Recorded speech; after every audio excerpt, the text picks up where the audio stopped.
Rádio Rio de Janeiro passa a apresentar o programa Estudo das Obras de André Luiz. Vamos refletir sobre o livro Os Mensageiros. Produção e apresentação, Marco Antônio e Tereza Cristina. Amigos ouvintes da emissora da Fraternidade, Rádio Rio de Janeiro, novamente aqui estamos com a permissão de Jesus e o trabalho constante sempre dos bons espíritos para podermos dar continuidade ao estudo da obra Os Mensageiros, obra que foi ditada pelo espírito André Luiz e que foi psicografada pelas mãos abençoadas de Francisco Cândido Xavier. Olá, caros ouvintes da Rádio Rio de Janeiro. Então vamos começar o nosso estudo de hoje. Estamos estudando o capítulo 6. O capítulo 6, o título é Advertências Profundas.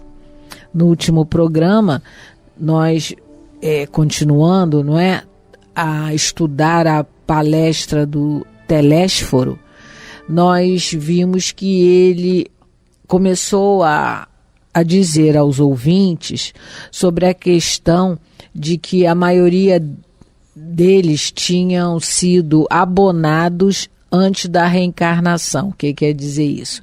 Espíritos, amigos, superiores, foram como que avalistas da reencarnação. Assinaram, dando um voto de confiança, para que eles pudessem voltar ao corpo de carne para desenvolver a tarefa, de ajuda aos encarnados e alguns aos desencarnados.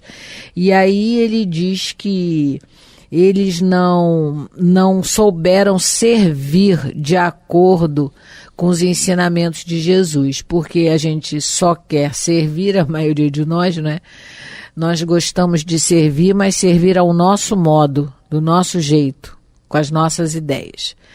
E a gente tem que aprender a servir nos moldes das recomendações do nosso Senhor Jesus Cristo. E isso o Telésforo diz que a maioria não fez. Porque aí ele dá alguns exemplos que quando eles reencarnaram e receberam algumas possibilidades materiais, muitos passaram à questão da ambição desmedida. Alguns tiveram facilidades materiais e aí resolveram se acomodar. E aí ele vai falando até da questão das experiências afetivas que muitos descambaram para os desvios sexuais desregrados, Então a gente está assistindo, está estudando, é como se estivéssemos assistindo mesmo. Estamos estudando isso que o Telésforo, as orientações para esse grupo, vamos dizer assim, novo, velho grupo, que está voltando, com as pretensões de voltar ao corpo de carne para ajudar. No caso do André Luiz e do Vicente, que estão assistindo a essa preleção, a proposta deles não é voltar imediatamente à crosta da terra num corpo de carne. Eles são candidatos a prestar auxílio como espíritos aos encarnados e aos desencarnados em sofrimento. Mas o Telésforo está nesse ponto da palestra, ele está falando, ao que parece, aqueles que já faliram em missões desse teor, no caso, aqueles que vão reencarnar com a mediunidade, porque a gente já tem estudado aqui que a mediunidade, ela não é todos nós, toda a humanidade tem um feeling, uma sensibilidade para com o mundo espiritual, mas os médiuns de tarefa, esses têm que encarnar com o corpo preparado para isso. Eles, de alguma maneira, a gente costuma brincar, o perispírito, ele está meio frouxo do corpo. Então, vamos supor, esse relaxamento dos laços perispirituais faz com que a pessoa tenha uma maior facilidade no intercâmbio com o mundo espiritual. Então, e esses aqui, a quem o telésforo se dirige, são esses que reencarnaram, faliram, e agora estão novamente recebendo uma nova chance, né? Então, nós vamos começar a ler a partir do parágrafo 10º, o finalzinho dele, que a gente parou nesse parágrafo e nós não terminamos o parágrafo. E começa assim, são as 3 últimas linhas do parágrafo 10. Como médiuns, muitos de vós preferíeis a inconsciência de vós mesmos e como doutrinadores formuláveis conceitos para exportação, jamais para uso próprio. E esse é o problema nosso, né? De um modo geral. Ele está falando, é sempre bom a gente lembrar. Ele está dando uma palestra aqui para aqueles ouvintes, candidatos ao trabalho na questão da mediunidade, da divulgação, mas ele está falando para todo, o ensinamento é para todos nós, porque tudo isso que ele deu de exemplo, que a Teresa falou, são aquilo que a gente recebe a orientação, diz que vai fazer e chega aqui e não faz. Então, ele finaliza, como a Teresa leu, que como médium, muitos de vós preferis a inconsciência de vós mesmos, quer dizer, negar aquilo que vê, o que ouve, né? Se negar para si mesmo. Até o absurdo de dizer que são coisas do demônio, coisas do mal, e não pesquisa, não estuda, porque o grande problema nosso é a falta de informação, a ignorância. A gente repete aqui algumas vezes que os países mais desenvolvidos são aqueles que a educação está em primeiro lugar, a informação. Então a ignorância de tudo, isso aqui é ruim, porque é a lei de progresso que está na pergunta 780 do Livro dos Espíritos. O progresso intelectual, ele impulsiona o moral. O moral nem sempre o acompanha pelo nosso livre-arbítrio, mas é por aí. O progresso moral ele passa primeiro pelo intelectual. O que é intelectual? É a informação. E aí ele fala também conceitos para exportação, jamais para uso próprio. É aquela página que a gente abre, isso é para fulano. Essa página encaixa direitinho, porque a gente está vendo o problema, mas não vê o nosso, não é? A página é para nós. A página, primeiro, quando a gente abre uma página ao acaso, que não é acaso, ela é primeiro ensinamento para nós. Então a gente tem essa questão da exemplificação. E a gente separou aqui um trecho do Emmanuel, no livro Pão Nosso, que essa questão de exemplificar é testemunhar também, né? Dar o testemunho daquilo que a gente sabe. E aí no livro Atos dos Apóstolos, que está no Evangelho, tem um trecho dizendo assim: mas recebereis o poder do Espírito Santo que há de vir sobre vós, e ser-me-eis testemunhas, tanto em Jerusalém como em toda a Judéia e Samaria e até os confins da terra. Então aqui ele está dizendo na questão de testemunhar. O que é testemunhar? O que é o testemunhar? Eu pegar a informação e colocar na minha vida prática. E aí o Emmanuel cita um trecho assim, eu vou ler só um trecho do texto que ele cita, é do livro Pão Nosso, capítulo 173, Como Testemunhar. Ele diz assim, que raras criaturas fazem por merecer de Jesus o poder celeste de obedecer. Olha o que ele está falando. O grande poder celeste que Jesus fornece para a gente, que vem de Deus, é o de obedecer a Deus. Esse é o poder que a gente não gosta. Porque a nossa rebeldia ainda é muito grande. E ele continua ensinando de amar, construindo para o bem, de esperar, trabalhando, de ajudar desinteressadamente, sem esperar nada em troca. E no Evangelho segundo o Espiritismo, só assim finalizando o raciocínio, Allan Kardec coloca no capítulo 17, Sede Perfeitos, no item 4, os bons espíritas, ele fala que reconhece o verdadeiro espírita e o verdadeiro cristão, que é a mesma coisa, pela sua transformação moral, pelos esforços que emprega para domar suas más inclinações. Então, quando o Telésforo está dizendo aqui que o conceito para exportação geralmente se faz para os outros, jamais para uso próprio, é exatamente o contrário do que Kardec está falando ali, que os espíritos pedem para a gente fazer. É o esforço nosso em melhorar cada dia. não é através do conhecimento que a gente adquire. Isso, só complementando o que o Marco colocou, o grande problema também, no caso, né, dos doutrinadores, porque quando ele diz que o médium, não é, ele prefere a inconsciência dele mesmo, na realidade ele não quer melhorar a própria conduta, ele acha que só é um instrumento, e esse é o perigo, você se considerar apenas um instrumento, como se você não tivesse interferência nas comunicações, principalmente na questão da psicografia ou da psicofonia. Mas quando ele diz aqui dos doutrinadores que formulavam conceito para exportação, a gente também pode usar para o nosso dia a dia. Porque a gente gosta muito de dar lições, né, para os outros, ou a querer arrumar a vida dos outros, sem olhar para a nossa, que muitas das vezes está muito complicada. Então, esse doutrinador de exportação é aquele que gosta de dar conselhos para os outros, mas nunca aplica a si mesmo. E aí, no livro Voltei, o irmão Jacó, que é foi um dos diretores da Federação Espírita Brasileira, no livro Voltei, ele passa por uma experiência dessa, porque ele, enquanto encarnado, ele foi doutrinador. E ele vai ser, né, repreendido por um obsessor por conta de ter agido dessa maneira. Ele tinha muito conselho para exportação. Então, no livro tem um capítulo chamado Diálogo Surpreendente.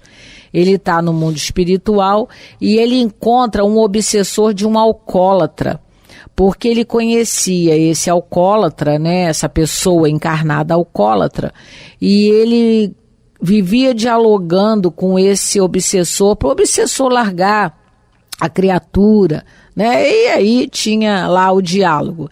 E no mundo espiritual, esse obsessor, ele vai numa tarefa, né, lá no umbral, e ele encontra esse obsessor. E é muito interessante. Eu vou ler só uns pequenos trechos. Qual é o capítulo, amor? Não voltei, não tem. É título Diálogo Surpreendente. Tá. Diante do temível algoz e sob a sua zona de influência, sem o concurso de um médium, porque ele encontra o obsessor, porque lá na reunião mediúnica ele falava através do médium, ali é cara a cara.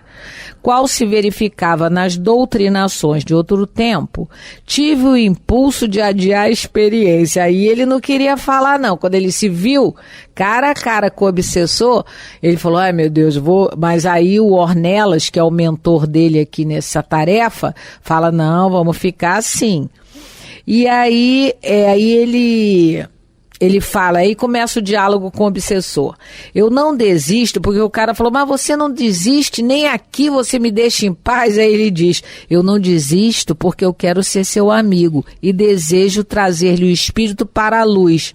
E aí olha o obsessor, mas não lhe vejo luz alguma.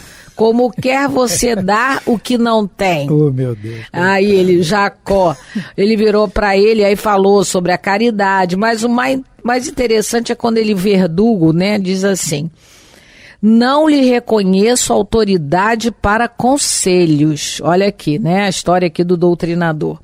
Você foi sempre um homem áspero, indisciplinado e voluntarioso. Muita vez, acabava de apontar-nos o bom caminho para seguir estrada contrária. Agora, quer ser apóstolo? Frequentemente, após deixar os aparelhos mediúnicos através dos quais trocávamos ideias, eu lhe segui os passos discreto e notava que você não agia de conformidade com os próprios ensinos. E aí, coitado, voltei, falou, sim, concordei, reconheço as minhas fraquezas, entretanto, sincero é o meu desejo de renovação e melhoria. Então, mas o obsessor não deixa barato não, ele fala mais, já com menos ironia, mas diz, o seu caso então será o do médico que deverá restaurar primeiro a si mesmo. não nego semelhante necessidade. E aí, ele desencarnado, né, o irmão Jacó, ele começa a ter uma outra atitude. Ele começa a não ser o dono da verdade e reconhecer que realmente ele errou.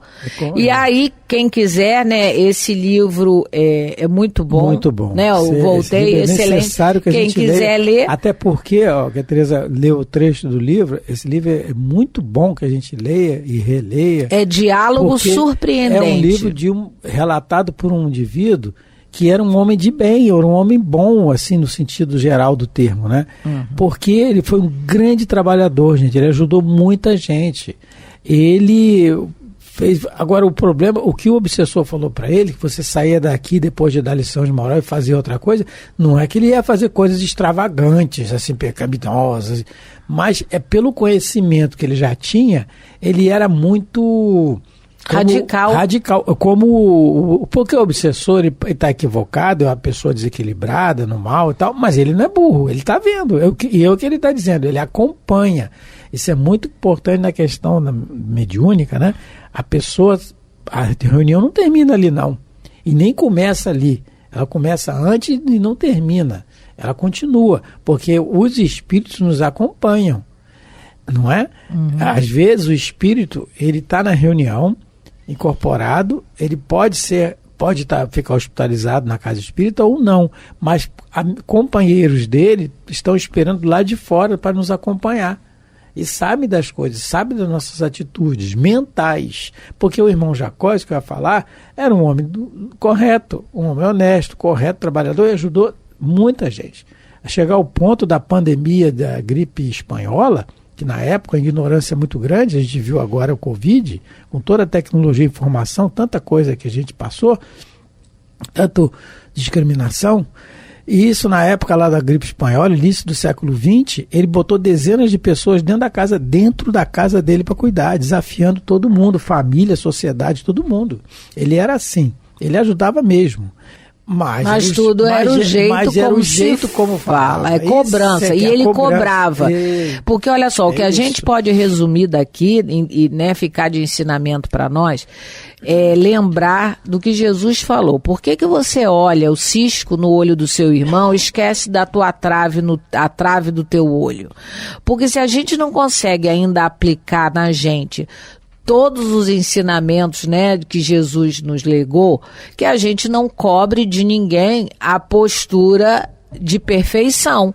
Porque esse é, como o Telésforo diz, o médium, aí no caso o médium, ele não melhora a própria conduta, porque acha que ele é só um veículo, esquecendo-se, né? E isso, como o estudo faz falta, porque o médium espírita, ele tem a obrigação de ler o livro dos médiuns, né? E procurar alguém que, se ele não entender, que possa ajudá-lo.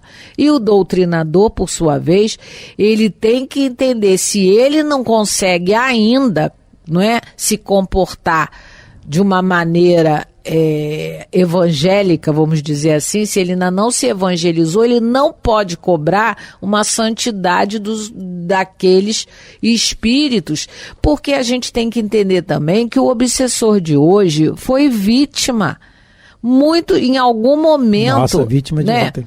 Foi a nossa vítima de ontem, então eles estão ali numa dor profunda, e quem de nós aqui tem esse nível, né, moral tão intenso para poder acusar? Eu não sei qual é o livro do irmão X que também relata que um obsessor, quando o doutrinador, que a gente prefere chamar de dialogador hoje em dia, mas já se chamou muito de doutrinador. Eu acho que até essa mudança de termo, de doutrinar para dialogar, ficou melhor realmente, porque quem somos nós para, né, impor alguma doutrina a alguém? Eu não sei qual é o livro, mas o irmão X relata que o doutrinador também pegava no pé de um obsessor por conta de influenciar os encarnados a beber, não é? E aí ele falava, um dia ele se cansou e eu acho que o mentor da reunião permitiu, e ele falou, mas eu não vejo diferença nenhuma de eu sorver, né, a energia da bebida alcoólica dos encarnados, de você também beber o seu uísque no final de semana. Então, e tudo é porque do jeito como se fala, porque aqui mesmo, nesse capítulo aqui que a gente leu, né, ele coloca logo na primeira frase que eu li. Deixa eu voltar aqui. Diálogo peraí. Não, quando ele diz que ele era irracível, né? Quando ele diz, ele fala que quando ele falava do dinheiro, o obsessor diz para ele, você sempre foi um homem áspero, indisciplinado e voluntarioso. Então era o jeito de falar. Não é que ele estava desejando mal ao obsessor de maneira nenhuma. As pessoas, né, quando vão conversar, a maioria tem a intenção de ajudar. Mas a gente também tem que tentar a disciplina no jeito de falar, né, tentando entender que da mesma maneira que aquele obsessor de agora erra, nós também erramos o tempo todo. A gente não consegue acertar 100%, né, no nosso comportamento moral todo dia, né? É caindo, levantando e tendo esse espírito, tentando desenvolver esse espírito de fraternidade, de entendimento, de compreensão. Não é? Se não, é melhor arrumar outra tarefa. Se não consegue ainda, é melhor arrumar outra tarefa na reunião mediúnica, né? No caso, na reunião mediúnica também existem aqueles tarefeiros que aplicam passes, né? Que fazem as orações, que são chamados de médiuns de sustentação, estão ali para doar fluido. Se ainda não consegue, não é? Conversar. E lembrando sempre que os espíritos nos informam, e também Divaldo Pereira Franco, em várias situações, também fala para nós, se nós não tivermos tanto tempo de se engajar num trabalho na casa espírita, estou falando da casa espírita porque ele está falando aqui de mediunidade, né, de reunião, nós estamos falando de reunião mediúnica. Mas se a gente não tiver o tempo de engajamento, tanto tempo, só tem um dia na semana para ir na casa, vá na reunião de estudo. Prefira a reunião de estudo, porque com o estudo, sim, você vai se orientar com relação à sua mediunidade, que vai continuar tendo, independente de você ir na reunião ou não. E caso você realmente não possa ir na reunião mediúnica naquele dia que ela é determinada, não possa, porque há impedimentos, impossibilidades. A sua mediunidade vai ser utilizada, sim. Por exemplo, no seu desdobramento pelo sono. Todo mundo, quando dorme, o corpo espiritual descola, vamos dizer assim, termo, né, para entender do corpo. E aí os espíritos podem incorporar alguém em você e doutrinar, e conversar. Eles, espíritos, doutrinarem, ou dialogarem, conversarem. Isso acontece porque essas conversas, esses diálogos com os espíritos desequilibrados, sempre houve. O espiritismo tem pouco mais de 160 anos, e é só aí que teve reunião assim? Não, sempre houve esses diálogos, sempre houve espíritos desequilibrados na Terra. O desequilíbrio é nosso, né? Pela nossa inferioridade, desencarnamos desequilibrados, e aí vem a ajuda, e essa ajuda sempre aconteceu. Não é patrimônio do espiritismo a reunião mediúnica, de uma maneira geral. O que o espiritismo veio foi orientar a mediunidade, né? Botar ela no direcionamento correto, como Jesus ensinou. Então, prefira a reunião de estudo se você não tiver tempo para se orientar, porque é o estudo que faz a gente engrandecer. E hoje a gente só conseguiu ler um trechinho, mas a gente leu e estudou, né? A gente precisa saber que esse programa nós damos uma preferência à questão do estudo, e por isso a gente vai em outras obras, para a gente poder ficar mais embasado no assunto. E estamos terminando, e gostaríamos hoje de mandar abraço aos nossos amigos, não é? A Célia Regina de Itapira, a Imê de Nilópolis, a Vanessa do Catete, o João e a Neiva lá de Niterói, a Solange de São Paulo, a Luciana de São Paulo, e a todos os outros ouvintes que nós não citamos o nome, mas sabemos que tem grande carinho para conosco, então desejamos a todos a paz de Jesus. Fiquem com Deus. Muito obrigado a todos pela atenção, pelo carinho, fiquem com Deus. Você ouviu pela Rádio Rio de Janeiro o programa Estudo das Obras de André Luiz, com o livro Os Mensageiros. Produção e apresentação Marco Antônio e Tereza Cristina.